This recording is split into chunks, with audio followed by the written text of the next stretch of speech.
The morning when Diego Navarro first crossed the gates of the Wellington Academy, his hands sweating inside the pockets of the pants, and his stomach, it seemed, having forgotten how to digest. His grandmother, it had woken up early, preparing him a breakfast that he could barely try, and he had adjusted the backpack with a tenderness known only to the women who raise a child, a lone grandson, in middle of the shortage. Since he received the letter of acceptance, Diego had counted the days with a mixture of pride and fear. Now, seeing the other students getting out of luxury cars, laughing with carefree, with impeccable uniforms and brand-name watches, I understood that I was in another planet. His ironed grey shirt, the patched shoes and backpack with visible seams, it betrayed him as an intruder. Even so, he walked with the forehead held high, remembering the words of Doña Carmen, "It's not about how you enter, son, but how sails." The first class, it was a symphony of glances, whispers, and awkward silences. Every time I lifted the hand, the teachers, they seemed not to see him. When spoke, his companions, they looked at their nails or the roof. One of them, Esteban, muttered in a voice loud enough to be heard, "He probably got in through a charity fee." Diego burned the ears, but did not respond. Not so would do. His grandmother, you there, was taught that courage was not shown by shouting, but by resisting. So, at the end of the day, when everyone went out to lunch in a group and he sat alone on a bench with his mortadella sandwich, he didn't feel sorry. He felt fire, a quiet but steady fire. The same fire he felt every time he sat down at a piano and the world finally fell silent for a few minutes. If this story touches your heart, please subscribe to the channel. This way, we can continue bringing you stories worth telling. The second day was no different. In the music theory class, when corrected with "I respect a" mistaken statement by the teacher Fig Tree, this one it looked with coldness and replied, "Here we value the prudence more than audacity, Mr. Navarro." The sentence fell like a slammed the door. Despite having the answer correct, it made them look insolent. And when they left from the classroom, Esteban and his group, they threw a crumpled score as they passed, murmuring, "Neighborhood Mozart." But Diego didn't let his anger get the better of him. He returned home, opened his composition notebook, and let the emotions hurt in the form of chords. That night, in the silence of the fourth, with the old piano that Doña Carmen got secondhand, she composed a piece new. I didn't have name, just notes that seemed understand it better than any human being. They passed the days and the pattern was repeated. Looks over the shoulder, gossip disguised as jokes, systematic exclusion. But Diego didn't break. His discipline was his shield. He arrived before everyone else, studied more than anyone else, and above all, he played with a depth that could not be taught. It noticed the Mrs. Morales, professor of music history, who he began to lend him scores of little-known composers, as if to say silently, "I know what you have inside." So does Joaquin noticed, janitor, who many times it found practicing alone in the audience empty. "You've got real hands, kid," he said a day, "of those that make speak to the piano, those small alliances, invisible to the others," were his anchor. Because although Wellington was determined in leave it out, Diego already had decided to stay, not out of stubbornness, out of dignity. Everything changed the tomorrow of the announcement. Director Henderson, a man of elegant bearing, calculating gaze and textbook smile, stepped onto the stage of the audience with his usual air of superiority. In front of the students gathered for the welcoming ceremony, began to name the students who would participate in the opening gala. Names, acquaintances, children of public figures, heirs of surnames that adorned donor plaques in the walls of the academy. And then, like someone throws bait to the public, he said with a neutral tone, "And to close with a touch, singular, the young Diego Navarro will delight us with a piece on piano." There was murmurs, giggles stifled, even a laugh opened that was not sanctioned. Diego felt that the heart, it fell into his stomach. He knew what it meant, that invitation. It was not an honor, It was a trap. That night, while everyone was celebrating the selection with toasts and promises of applause, Diego returned home in silence. Doña Carmen the Fly expected, with rice with chicken and a look that I read whole. What happened, my boy?" he asked. Barely saw. Diego didn't know as explain it. He just said, "They want to see me fall." And she, without any drama, took his hand and replied, "Then let them see you get up." They hugged in the kitchen small, where the time always seemed to go slower, and that phrase remained in his mind like a hymn.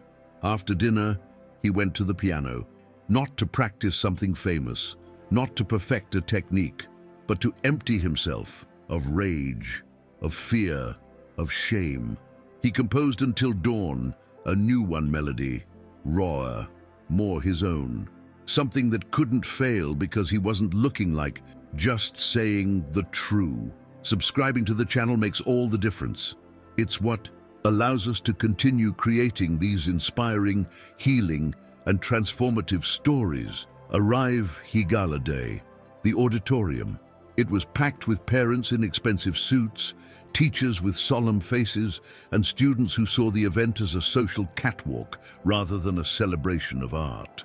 Diego waited behind the curtain, with cold hands and mind trying to hold on in every word of his grandma. I knew I had no allies there. Outside, I knew that they expected with the same anxiety with the one who expects an external disaster. When they announced, the silence was strange, heavy, as if they all contained the breathing waiting for your failure. He walked toward a majestic Steinway with the head held high. Though inside he was trembling, he sat down. He closed the eyes and touched. The first note floated like a suppressed sigh. It was not recognizable. It was not a piece, classic nor popular. It was a story, his history. Each chord told something, the absence of there. In parents, the weight of rejection, the tenderness of a grandmother who healed wounds with lullabies. The notes rose and fell like emotions that could not be explained with words. There was no virtuosity for the sake of showing off. There was true, and that true, without permission, he snuck in every person present. When ended, no one moved. For a few seconds, there was absolute silence. Then, as if something had broken inside the audience, they began the applause. Slow, timid at first, and then deafening. Some parents stood up. Mrs. Morales was crying. Even Joaquin from a corner of the auditorium had the eyes shiny. Diego didn't smile. He just breathed as if he were reborn. Amidst the applause, Diego came down of the scenery without looking at anyone. I didn't need to approval. Already it had given everything. But from the background of the living room, someone it observed with the lips tight and the knuckles white from so much pressure, the chair, the Director Henderson. His plan to ridicule the boy had gotten out of hand. What was supposed to be a demonstration of the limits of a scholarship became in the emotional center of the gala. Up to date next, the Wellington's corridors were filled with comments. Some they tried to minimize it occurred. Others they repeated exaggerations of what they had heard. But there was something impossible to ignore. Diego Navarro had touched more than just a piano. He had touched consciences. If you feel this story is touching you, please subscribe. May this channel continue to be a space for voices that deserve to be heard. However, what seemed like a small victory was not long in coming to show its consequences. The following week, the piano in the practice room appeared with 3 broken keys. Nobody said having seen nothing. The scores that Diego kept in his locker mysteriously disappeared. He was removed from the list of performers for the Winter Festival, despite having been one of the most voted in the hearing. Mrs. Morales tried to intervene, but the director shielded himself in criteria institutional. Diego understood what was happening. Henderson didn't. I was going to forgive him for having done it, made to look like a fool in front of the whole academic community. And what worse was that would do silently, with white gloves, as is punished in the places where the prestige is worth more than justice. That night, Diego came home more tired than usual. Not in body, but in soul. He let himself fall in the chair from the dining room, and Mrs. Carman looked with the wisdom of whom has seen too many defeats in life to know that some, they hurt more than others. "Again, my boy?" he asked, in a low voice, while was pouring a cup of Boldo tea. Diego didn't respond. He just went downstairs. The head. She came closer, caressed his hair and muttered, "He who wants to cover the sun with hands ends up burned. You go on shining, my love. You'll see." That night there was no piano. There was silence, a thick one, full of questions, but also a necessary one, to breathe, to decide. Up to date next, before it rang the entrance bell, Diego was in the staff room waiting for the Mrs. Morales. When she arrived, he explained his idea. Yes, they wanted out of the main stage. He would find another one where no one could veto it, one where only the music spoke. She did it. "I'm listening without interrupt, with the eyes full of pride." And he said yes. That same afternoon, they began to organize a side concert, a clandestine event in a garden rear of the academy, where the true talents, regardless of their surname or their shoes, could show what they knew to do. It was Joaquin who got an old piano stored in a cellar, and they were themselves marginalized students who volunteered to help with lights, chairs, posters, and advertising. Nobody asked. And permission. Just that they did, because sometimes resisting is creating something new. The day of the clandestine concert dawned with a cloudy sky, as if the weather too, I would doubt whether to accompany that one or not silent rebellion. At 5 in the afternoon, when it had not yet fallen evening at all, they began to arrive the first students. At first were few, curious, shy, some with afraid of being seen. But as they passed the minutes, the garden the back was filled with makeshift chairs, lights strung between trees, and in the center the antique piano with the lid repaired by hand. Diego arrived with the shirt wrinkled from so much rehearsing and the fingers numb from the cold, but with the determined look. He was not alone. At his side were the forgotten, the invisible, those who did not receive invitations nor scholarships by last name. They were all there, and this time it was their turn without fear. The melody was different. It had strength. I had anger, but also hope. There was something in its notes that pushed you to keep going, to get up, to believe it was possible. Each chord seemed to say, "Here we are also worth it." When ended, there was no silence as in the gala. There were shouts, applause with strength, tears of those who had never felt seen until that moment. Some recorded with their cell phones, others they went up stories on networks. In a matter of hours, the underground concert was already a phenomenon, and what began as a resistance became movement. Parents began to ask, teachers from other areas asked explanations. Mrs. Morales was called to accounts, but it was too late to stop him. The truth had been touched, and the echo of that music could not be undone. The days following were a whirlwind. The videos of the clandestine concert reached thousands of views. Various Wellington alumni commented on social media, denouncing similar experiences: discrimination, elitism, silent sabotage. Diego Navarro's name became synonymous with courage. Meanwhile, Director Henderson was trying to control the fire with lukewarm statements and promises empty. But I no longer had he control. A group of parents requested a meeting extraordinary with he advice manager. Some teachers, previously fearful, began to express publicly his support for change. And an internal investigation was open after the leak of documents showing irregularities in assignments, scholarships, and rigged competitions. The castle of appearances was beginning to crumble. Diego didn't celebrate. He continued, attending classes, rehearsing any old piano with loose keys, and avoiding interviews. He didn't want fame. He wanted justice. One day, while kept his things, Mrs. Morales entered the room with a letter in the hand and the eyes full of emotion. It was an invitation of the National Conservatory of Music, a private audition with possibility of a full scholarship. Diego he read it twice before. believing it. But he didn't jump, he didn't scream, he just thought in his grandma. She ran home with the folded letter in her pocket, and he found her watering the plants, as always. When he saw her, he didn't say anything. He just handed over the envelope and waited.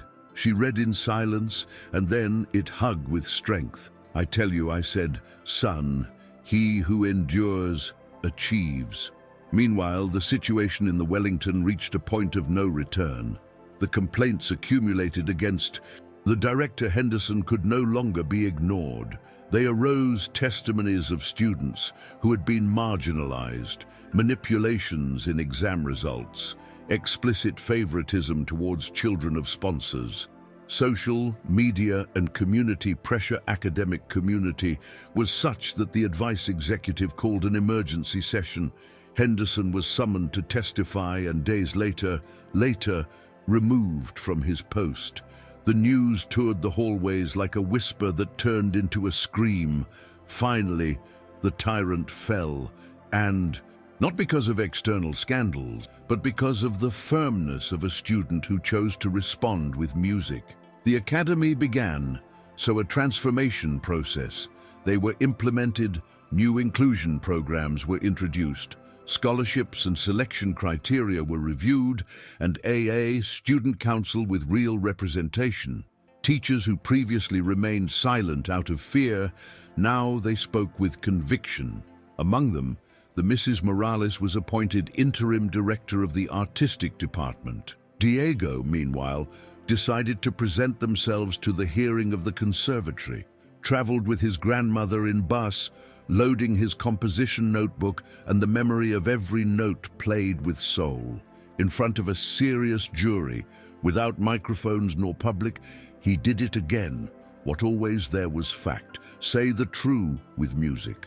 He played his most intimate piece, and when finished, one of the masters of the conservatory he said, "Thank you for reminding us why we do this." Acceptance letter arrived 2 weeks after. Full scholarship, accommodation, materials, personalized tutoring. Diego La received with a discreet smile and the eyes wet. "But before you pack your things and set off that new way, I had one last debt with the place where everything had started. At the request of the new faculty, was officially invited to close the end of semester gala. This time without hidden mockery or tricks disguised as tributes. The invitation was sincere. The room was full, but the air was different. There was respect. There was legitimate expectation. When Diego came on stage, he didn't feel fear, only gratitude. He sat in front of the same Steinway that once witnessed his humiliation. He breathed deep, and he played. The melody was new, composed for that moment. It was luminous, tender, full of memory. It spoke of transformation, of hope, of justice achieved. Among the audience, Doña Carmen observed with the smile of someone who knows he has complimented his mission. The applause at the end was sincere, prolonged, and unreserved. Diego stood up, bowed, and dedicated the piece to all those who ever felt less, to those who doubted their place, to those who resisted. And when leaving of the stage, while I was walking along the central hallway, dozens of students they applauded standing up, not out of pity, but out of respect. Because that night, Diego Navarro not only played, he healed. In the days following the gala, Diego became a symbol inside and outside of Wellington. Educational magazines, they mentioned as an example of overcoming why, and several institutions, they began to replicate the inclusion model promoted after his case. But for him, none of that was more valuable than what he had quietly achieved. Regaining his place without ask for it, without beg him.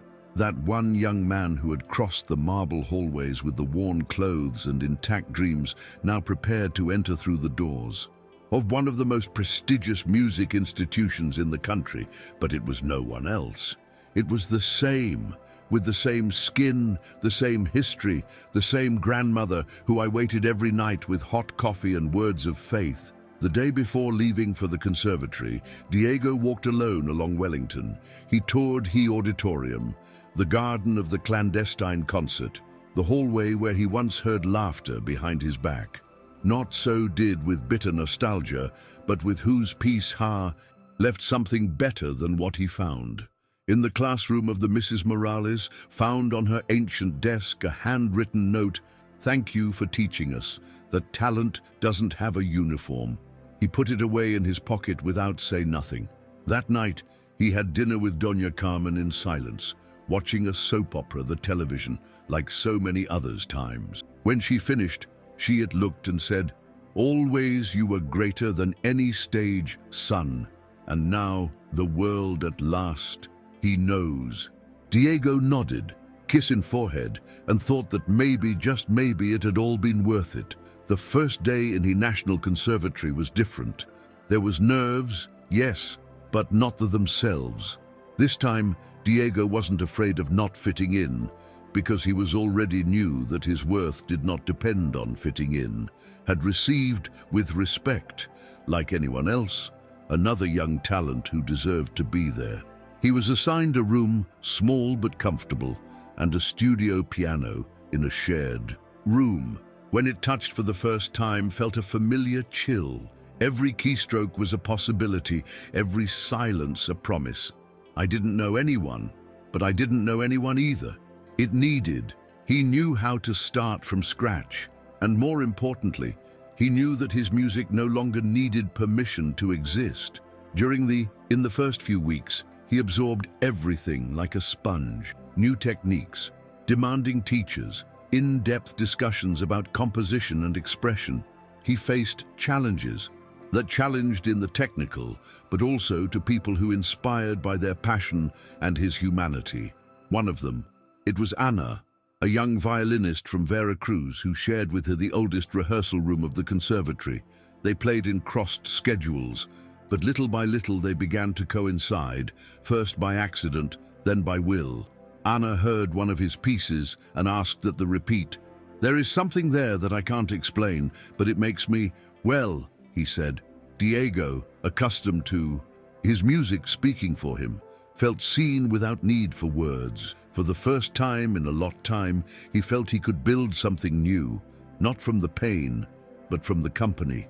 One afternoon, while they were practicing a piano and violin improvisation together, Ana asked if I had ever thought about write a complete work. Diego shrugged. "Sometimes I think, but I don't know.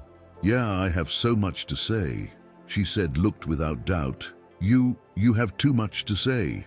"Diego, the world needs listen to it." Those words were left resonating. That night, in the study room, he wrote the first pages of what he called Suite for a Grandmother. It wasn't just a musical composition, it was a tribute to Mrs. Carmen, to her roots, to the silent resistance, to the neighborhood that saw grow. Every movement of the suite told a part of his history, and in every note there was she. The news of the work in process was spread among the teachers and students of the conservatory. Some it supported with enthusiasm, others cautiously, but everyone recognized one thing. Diego had a unique voice. Maestro Lisandro, one of the most composers respected of the country, it called his office after reading a portion of the manuscript. "Don't change your style to please. What you do it. It's not taught. It's lived." It was the most direct validation there was received in a long time. With that impulse, Diego decided to present the suite in the mid-semester recital. The event was not mandatory for the new, but I felt it was time, not to stand out, but to be grateful, to close a cycle, to begin another. The day of the recital, the audience of the conservatory was full. Students, teachers, family members. Doña Carmen hadn't been able to travel, but she would listen the transmission live from home, with the neighbor teaching him how to use a cell phone. Diego took the stage without jacket, with his white shirt. Rolled up as always, it toward when wanted to feel free. Before sitting down at the piano, he took a microphone and said simply, "This is for whom believed in when no one else did," and he began to play. The first movement was tender, almost childlike, with melodies that reminded lullabies and evenings in the kitchen. The second had long pauses, gentle tensions, like a conversation between absences. The third was more rhythmic, with echoes of the street, of struggle, of persistence. And the fourth, the room was light. When ended, there was no need for words. The silence that followed was same as I had felt in Wellington, but different. It wasn't a silence of surprise, but of reverence. Then the applause came like a wave. Warm, prolonged, true. Diego stood up, greeted the audience, and looked with the look at the cell phone that was transmitting. I knew that Doña Carmen was on the other side, listening. That night, when Speak with She by video, they didn't say a lot. They just looked at each other, and she, through tears, repeated the same as always. I knew you were coming, son, and what's coming will be even more beautiful. Diego smiled, and for the first time in a long time, he thought he had reason. The following weeks were full of changes. Teachers who barely knew it before they greeted know it. They invited to seminars, to classes open, even to collaborate in projects. Anna and him, they began to rehearse together more frequently, not only for the music, but because they discovered in the other a shelter. They talked about everything, what it was like to grow up without luxuries, about the injustices of the system, on the manner where art can heal wounds invisible. One afternoon, while they were walking through the park conservatory, Anna asked if he missed his ancient neighborhood. Diego did not hesitate. All the days, he replied, but now it doesn't hurt anymore. Now he took with me, and he said in serious, because he understood that it wasn't about escaping his origins, but about making sense of them. One morning, while had breakfast with Anna in the cafe from the campus, received an unexpected mail. The new address of the Wellington Academy asked authorization to include your history as part of the orientation material for student scholarship recipients. They wanted to show it as an example of overcoming, of resilience, of transformation. Diego was in silence for a few seconds. I didn't feel resentment, but also no forgetting. After thinking about it, he replied with one condition, that what he experienced, the exclusions, mockery, obstacles, it could be said that the whole truth, not just the happy ending. Upon receiving the confirmation, he smiled, because he understood that his history, more than inspiration, was memory. And memory had to be faithful, so that change wasn't just superficial. In one of the classes masterful of the conservatory, the teacher Lisandro asked the students to share a piece that they define. The majority chose works from the classical repertoire. Diego, on the other hand, presented a new composition that he titled Roots. It was short, barely 3 minutes, but intense.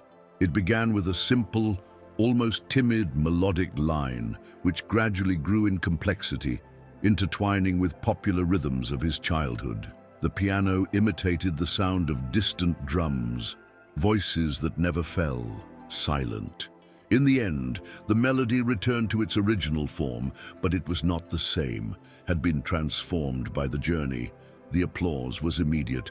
Lisandro visibly moved me. He said, "You just composed what many they try say for years." That night, Diego wrote in his notebook, "I didn't come to learn to play better. I came to remember why I play." It was a simple phrase, but it contained all its process. In the conservatory hadn't been lost. It had been found. Not as someone who wants to be accepted, but as someone who knows what it brings. And that changed everything. Anna, upon reading the phrase, said that he should publish it, that many boys there outside is like him, they needed listen to her. So did, shared a short video telling his story, history, and playing Roots, accompanied by a few words. In less than 24 hours, the video went viral. Thousands of young people from neighborhoods humble, from public schools, commented that for the first time they felt that they too could, that someone the represented, that his struggle had an echo. Viralization of the video brought unexpected consequences. Several minor conservatories in the interior of the country began to contact Diego to invite him to give talks, workshops, or simply to play, but he didn't want to become a public figure nor no one's idol. I just wanted to share what I had learned. He agreed some invitations, whenever possible, talk with freedom. At a municipal music school in Oaxaca, after playing his piece, a child approached and he said, "I also live with my grandmother. Do you think I can get to a school like this?" Diego said, hugged, and responded firmly, "Yes, and further still." That was one of the few times he cried in public. Upon returning to the conservatory, he decided to start a little project with Anna and others peers, an arts mentoring program for underprivileged youth. It was neither formal nor counted with institutional support, but every week they opened the rehearsal room to whom wanted to learn. They taught technique, but also history, resilience, dignity. Soon the project grew up. Teachers began to volunteer. A private foundation donated instruments, and the address of the conservatory decided officially integrate it into the curriculum as an extension community. Diego, who had started playing solo in a corner with an out-of-tune piano, now helped others will find her voice. It wasn't fame, it was purpose, and that it filled much more than any award or recognition. In the middle of all that growth, Diego received an unexpected call from the Mrs. Morales. They hadn't spoken for months, directly, although she followed in his footsteps with attention. "I want to tell you something before you do it. You see in the networks," he said. The Wellington management had decided to rename one of the main rehearsal rooms. It would now be called Sala Diego Navarro. Not out of romanticism, Morales clarified, but because you opened a path that no one dared to name. Diego did not know that say. He felt a knot in the throat, not for honor, but for what it represented. Not only his name would remain in those walls, too it would do his history, with all the wounds that forged his music. The day of the inauguration, traveled with Mrs. Carmen. They arrived in his same modest bus as always.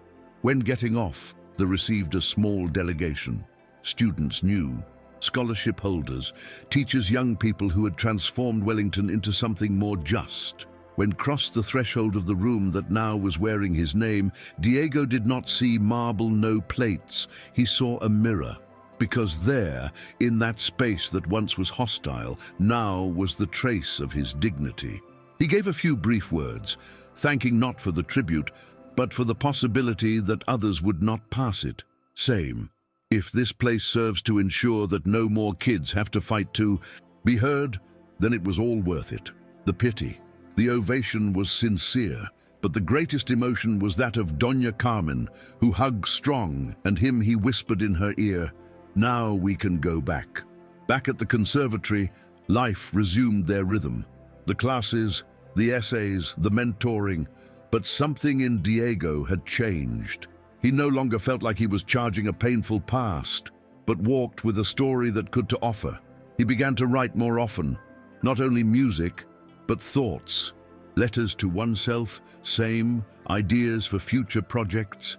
One of them, it was especially exciting, a tour of schools rural with free concerts and talks motivational.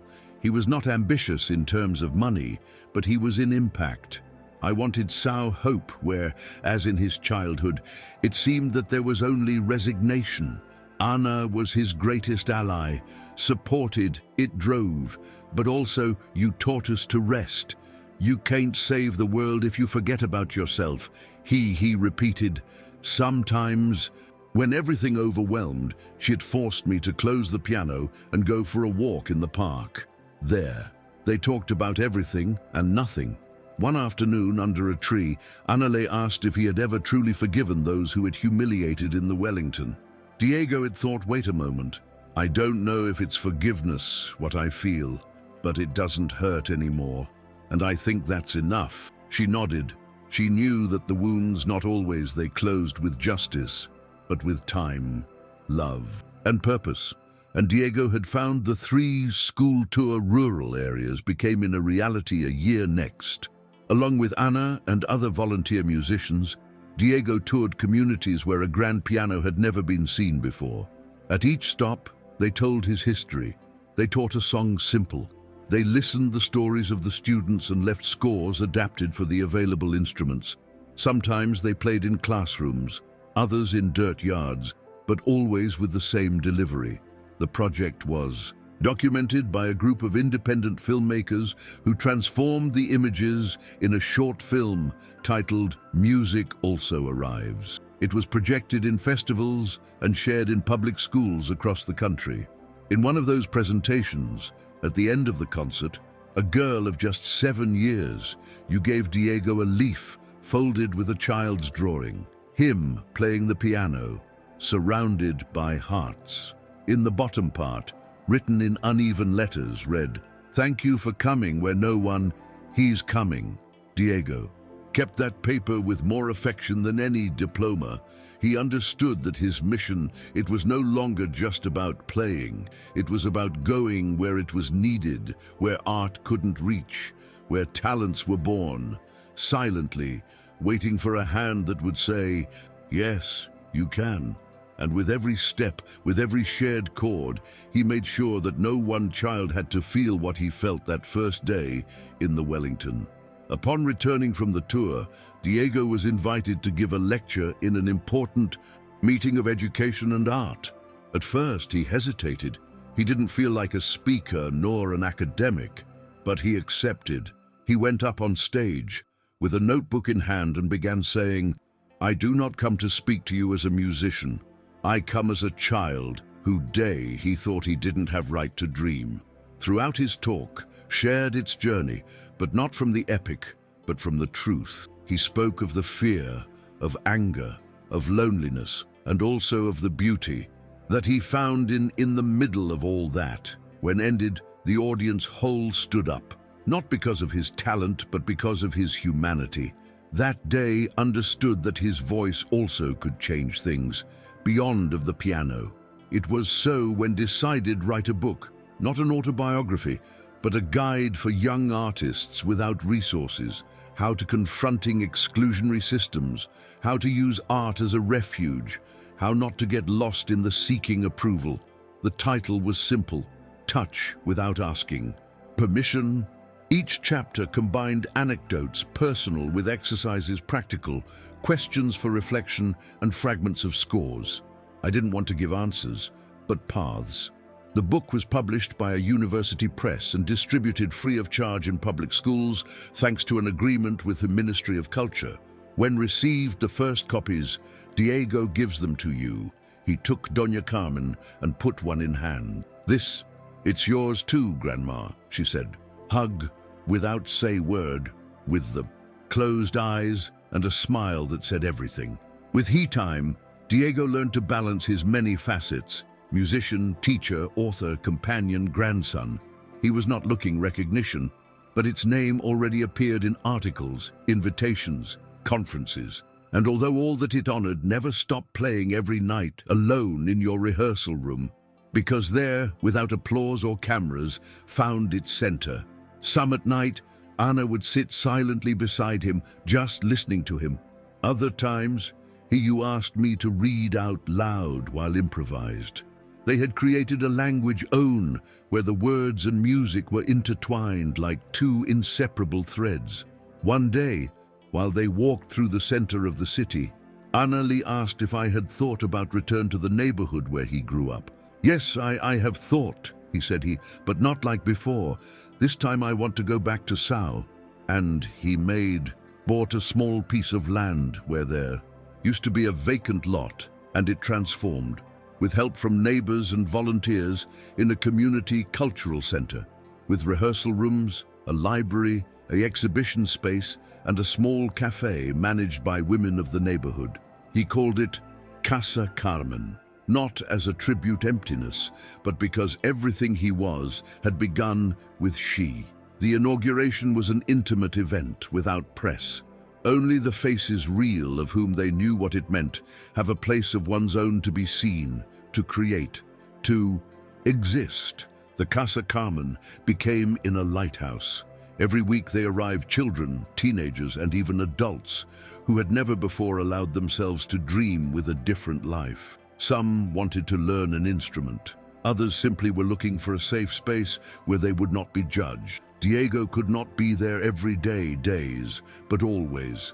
He left a letter, a score, a recording, something to remind them that he also had ever been lost.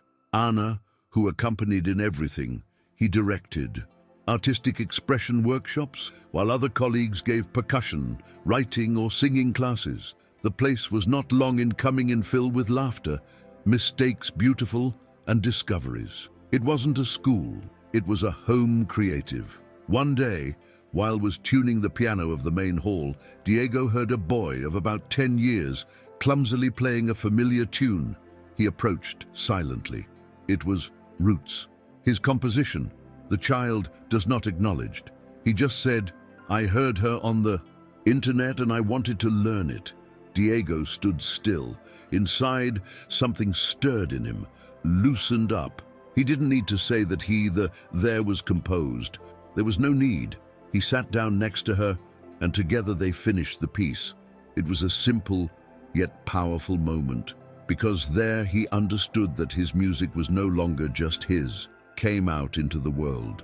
There was found other fingers, other stories, others' hearts, and that, he thought, was the greatest thing he could pass it on to an artist. With the years, he stopped looking for scenarios and started building them for others. He never retired of the piano, but learned to give a step aside for new ones. Voices will occupy the center. It became a mentor, not only to musicians, but to dreamers of all kinds, engineers with passion for the guitar, teachers who wrote poetry secretly, young people who improvised rhythms with buckets of paint. They all, he said, it same. Your story, it also deserves to be told, even if it is with errors. Although I applauded her at first, play it the same. That phrase, repeated hundreds of times, ended being printed on a wall of Casa Carmen just above the main piano. One morning, Diego received an invitation from Wellington. They wanted to organize a meeting between alumni and new students, focused on the diversity of trajectories. He hesitated in accept, not out of resentment, but because I didn't know if I had anything new to say. Anna, as always, helped to see with clarity. You're not going for yourself. You're going for that next Diego who will come in with fear and broken backpack. So he went. And when he arrived, they expected with hugs, with respect, with gratitude, not for what he had achieved, but for what he had opened. During its chat, did not speak of the scandal, neither of the fallen director. He spoke of music that heals, of hands that hold, of how important it is that someone in at some point, I tell you, yes you can. And when he finished, amidst the applause, he saw in the background to a boy alone, with eyes bright and the same notebook of staves that he used to load. He knew, without doubt, that was in the right place. At the end of the event in Wellington, Diego did not stay for the gala dinner. He preferred walk through the old park behind the academy, that one same as it once was his shelter when needed to escape. He sat down on a bench, with the wind caressing the trees, and took out his notebook. He wrote some notes, not thinking about a concert, neither in a famous piece, but out of habit, out of necessity, because he understood that composing was his way of breathing. In that bench, remembering everything it had experienced, did not feel neither sadness nor nostalgia. He felt fullness, as if every blow of the past would have been transformed into foundation, and as if every person who humiliated in some way, it would have pushed to where he truly belonged. He came home that night and found Doña Carmen asleep in his armchair, with a blanket over the legs and Diego's book in his lap, open in the first page. It woke her up with softness. Him gave a kiss in the forehead, and him poured a cup of tea. They sat down in silence. They didn't need talk. Sometimes, true love expresses itself in what is not said. After a while she had looked with tenderness, and he asked, And now that, what are you going to do, son? Diego shrugged, smiled, and replied, keep playing, Grandma, but not just with the hands, too with the soul. And in that moment, without fanfare nor public, they understood the two that history was just beginning. They passed a few months, and Diego was invited to represent his country in an international festival for young composers. This time, he was alone. Anna accompanied him as a violinist, and together they presented a joint work that fused traditional sounds, Latin Americans, with structures classics contemporary. The European public, accustomed to a different kind of repertoire, was fascinated, not only by the music, but by the story behind each measure. Diego did not speak a lot in the events, but when he went up on stage, every note he played had root, had history, had destiny. The final applause was long, but what stood out the most, moved, was his silent hug that Anna gave after backstage, full of shared pride. During that tour, also visited small conservatories in cities where the access to art was limited. In each place, Diego left something more than a melody. He left a message. It doesn't matter where you come from, you come. What matters is where you decide to go. The children, they listened with attention.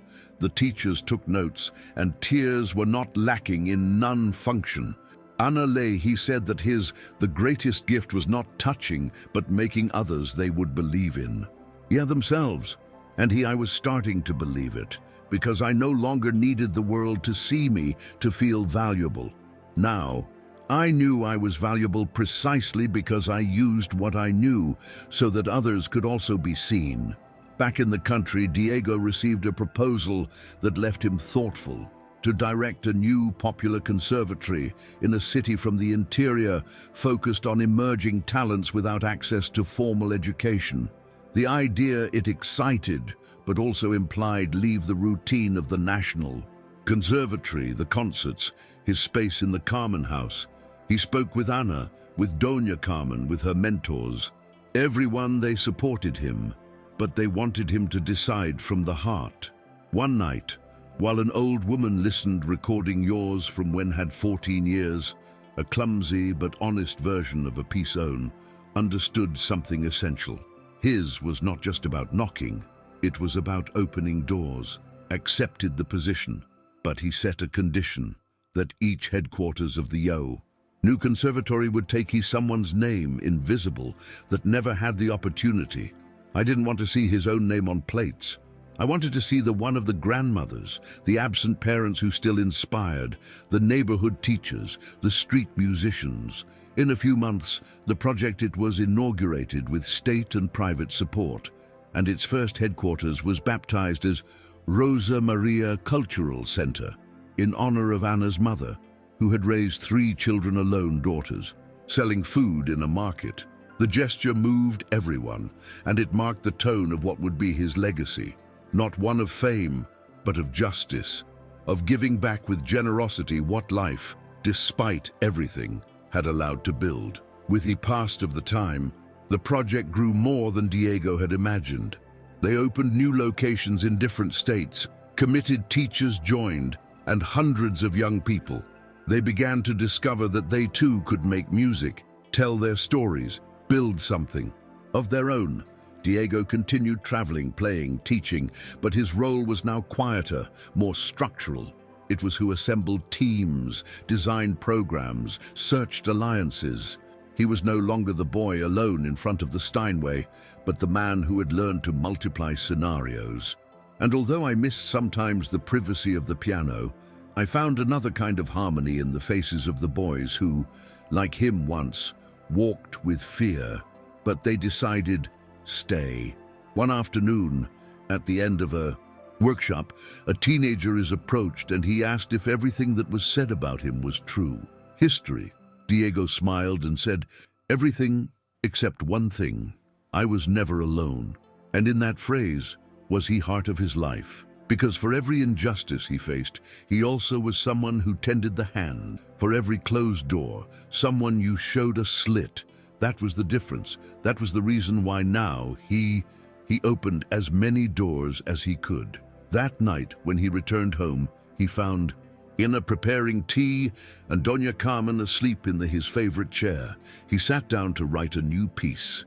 It didn't have a title yet, but I knew what it would be about. Everything that blooms when one chooses not to give up. That new one part. It took weeks to be completed, not because it was technically difficult, but because Diego felt he had to live up to everything lived. It would be called Borrowed Light, and it would be a tribute to all the people who had sustained in silence. Joaquin, the Mrs. Morales, Ana, Mrs. Carmen, even those who without know it had pushed to overcome limits. He composed it without haste, like someone water a plant with patience. Each note was a letter of thanks. And when they presented in an intimate recital in the Casa Carmen, in front of students, neighbors and friends, many they finished in tears, because that melody didn't talk about him. It talked about everyone, about how the dignity, when shared, becomes invincible. When he finished, he approached the piano, covered with the blanket embroidered by her grandmother, and came down of the scenery without ceremony. In the exit, I expected a group of children with his notebooks to sign. Diego did with pleasure, writing always its same, "Don't play like me, play like you," because he understood that his greatest legacy was not his history, but everything that it had woken up in others. And so on, with quiet steps and the heart calmly, he returned home that night, knowing that although the music doesn't stop the world, can change the course of a life, and sometimes, with luck, lots of luck. Did you make it this far? That means this story touched you. Subscribing is the best way to get started, best way to support us so we can continue doing this.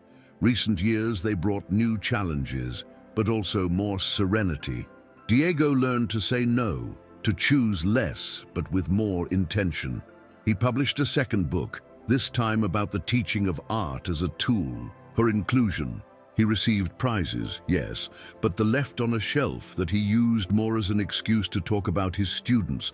Ana and he followed creating together, traveling less but with more depth. And Doña Carmen, increasingly fragile, continued being the soul of everything.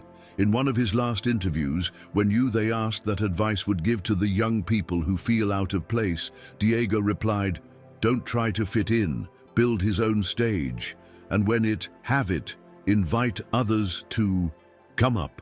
Years later, in an inaugural class of the Wellington, a new scholarship student sat for the first time in front of the same piano where everything had started. When he played his first notes, he didn't know that the instrument had witnessed a silent revolution. Nor I knew that in the entrance mural, a phrase would accompany from the first day, "Play like you, not like them. They wait." It was the footprint of Diego Navarro, who, without search for it, it became in much more than a musician. He was bridge, it was voice, it was future, and in every corner where there was once imposed silence, now there was a sound that said, "Here also there is room for you." Thanks for staying until the end. If you want this channel to continue to exist and tell stories like this, subscribe now. Your support is what makes it possible.